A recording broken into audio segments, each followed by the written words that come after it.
For those of you who haven't heard about this teaching, I'm going to try to teach it in such a way that it becomes meaningful and becomes fairly easily comprehensible. I'm not going to go into all the details and all the profundities, but because it is such an important teaching, an important part of the Buddha's explanation of the world, of reality, of everything, I think it's very useful to have some idea what this dependent origination is all about and how it actually works.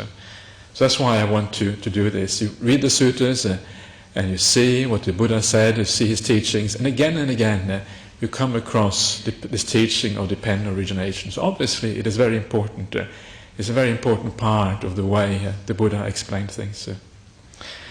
So first of all, I'm just going to go very briefly through these so-called 12 factors of dependent origination to give you some idea and kind of overall picture what this is all about.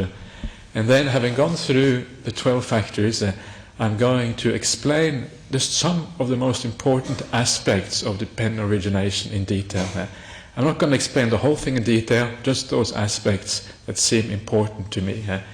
And then I will also try to integrate it into the rest of the Buddha's teachings and show you why this is so important, why it matters that we understand this. In other words, I want to make it practical.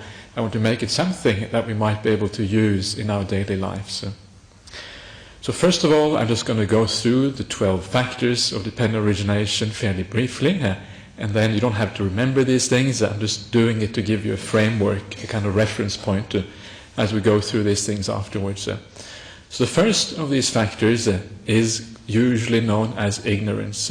Ignorance means not understanding reality as it actually is. It's a kind of distortion of our understanding, not seeing things clearly. And once there is ignorance in a being, whether it's a human being or any other being, once that is there is the making of karma. We create karma through our actions, and that karma, of course, leads to results in the future which are either pleasant or unpleasant, depending on that karma. That's the second factor here. And the results that it gives in the future are very often connected with rebirth, in other words, where we get born in the future life. So the third factor of dependent origination is consciousness. It's consciousness arising in a particular state. And with consciousness, you always have a body, you always have the mind, the other factors of the mind are always there with consciousness. So because of that, that becomes the fourth factor of dependent origination, is mind together with body being conditioned by consciousness. The fifth factor, once you have mind and body, you have the six senses. The six senses are part and parcel of this thing we call the human being, mind and body. And once you have the six senses, you start to experience the world. The experiencing of the world happens through these six senses. So that is the sixth factor, known as contact usually. It's like we are contacting the world, we are experiencing the world. Now an important part of that experience, a very fundamental part of it, is called feeling. This becomes the seventh factor of dependent origination. We experience the world usually either as something pleasant or as something unpleasant. And this can change very rapidly from moment to moment. One moment we have something pleasant that we experience, the next moment something unpleasant, and the moment after that something which is somewhere in between maybe. Then when we experience, because we experience things as pleasant and unpleasant, we have desires. We have desires because we want the pleasant states to last, we want to have those most of all, and we want the unpleasant things to disappear. We have a kind of aversion or negativity to the unpleasant things. So desire is a natural consequence of feeling.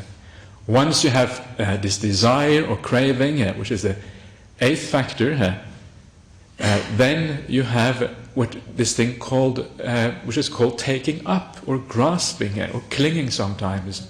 And this very often is like once you have desire, it's like you have strategies, you have ways to make sure that those desires get fulfilled in the best possible way. And these strategies, these are called taking up, clinging, grasping at things. Once we grasp at things, once we decide on a particular way of living our life, then again we make karma according to that grasping, according to that clinging.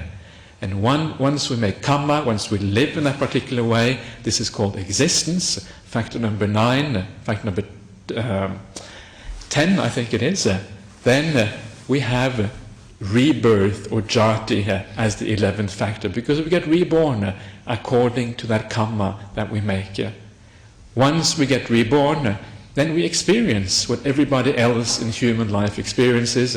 We experience aging, we experience death, and we experience all the sufferings of being a being, whether it's human, animal, or otherwise. So that, in brief, is what dependent origination means. The sequence of conditions, the sequence of 12 factors, each one building on the previous one.